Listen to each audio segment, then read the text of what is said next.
Hey everyone, welcome back to Corporate Decoder, the place where we uncover the hidden stories within company filings. Today, we're diving into Legence Corp's latest report, and let's just say things are getting interesting, with some major players making some big moves.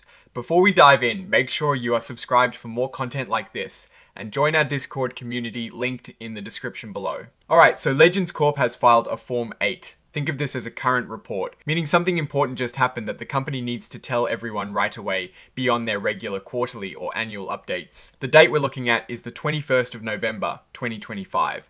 This is the day the key events we're about to discuss took place. The company in question is Legence Corp. They are incorporated in Delaware and have been assigned a commission file number of 01-42838. Their headquarters are located in San Jose, California. Zip code 95,133. Now let's talk about their stock. Legence Corp has class A common stock trading on the Nasdaq Stock Market LLC under the symbol LGN.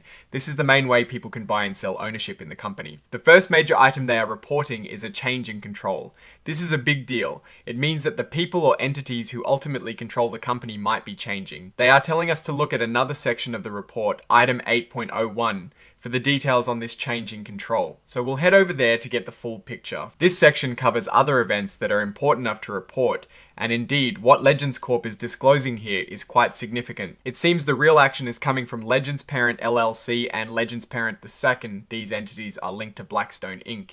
A very well-known investment firm, Blackstone, through these entities, are the current majority owners of Legence Corp, and they have just informed Legence Corp about some new financial arrangements. Here is what is happening. One subsidiary of Legence Parent LLC, which they're calling the Facility 1 borrower, has taken out a significant loan.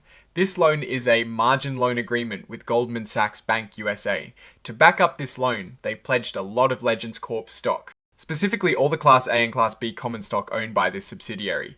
They've also pledged Class B units of another Legence entity. This stock and these units are now collateral for the loan. This means if the borrower can't repay the loan, Goldman Sachs can take possession of this collateral. Then there is a second subsidiary, this one from Legence Parent II LLC called the Facility 2 borrower.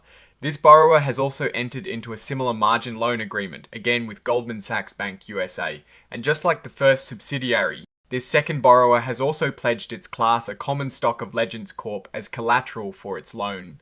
Together, these two borrowers are the ones taking out these loans and pledging the company's stock. Let's talk numbers for a second. These two borrowers collectively have borrowed a massive amount of money. We're talking a combined total of $650 million.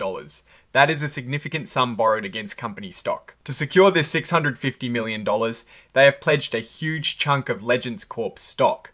We're looking at over 29 million shares of Class A common stock and over 46 million shares of Class B common stock.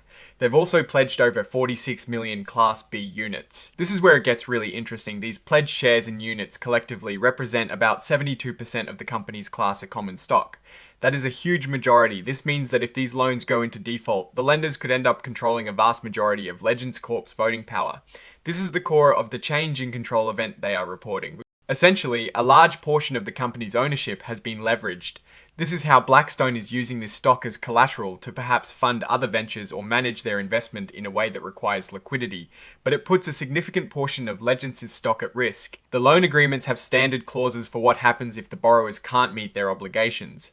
If there is a default, the parties who are owed the money, the secured parties, have the right to seize all of the pledged shares and units. This is a very real possibility if the borrowers fail to repay the $650 million. It is worth noting that Legence Corp itself states they did not independently verify or help prepare this disclosure. This means they are relaying information provided by the Blackstone affiliates and are not taking responsibility for its accuracy, which is standard practice in these situations to avoid conflicts of interest. Legence Corp is also explicitly stating they are not directly involved in these loan agreements and have no responsibility for the debt itself. However, they have signed separate agreements with the lenders, essentially promising not to try and block the lenders from taking action if the borrowers default on their loans. This means Legence Corp is effectively cooperating with the lenders' potential remedies. The report is signed off by Stephen Butts, the Chief Financial Officer of Legence Corp, indicating the company is officially acknowledging this filing. Now for my take on what this all means. This filing from Legence Corp is a prime example of how major investment firms like Blackstone use complex financial instruments. By taking out these margin loans, Blackstone affiliates have essentially leveraged their ownership stake in Legence Corp. This can be a smart way to free up capital for other investments without selling outright, or to finance other parts of their business. However, it introduces a significant risk if the value of Legence Corp's stock were to fall substantially. Or if the borrowers simply couldn't repay the loans for other reasons. The lenders, Goldman Sachs in this case, could end up with a massive stake in Legence Corp. Owning 72% of the company's stock means they could effectively control its future direction, potentially leading to changes in management, strategy, or even a sale of the company if they decide to exercise their rights. The key takeaway here is that a large portion of the company's voting power is now tied to the repayment of a $650 million loan. The risk is clear, and it is certainly something investors in Legence Corp should be watching very closely. Alright, that is our breakdown of Legence Corp's latest filing. What is your take on these numbers and what they signal for the company's future? Drop your thoughts in the comments if this analysis was valuable. Hitting that like button really helps. And subscribe for more deep dives. Don't forget to check out the Discord in the description. Thanks for watching. See you next time.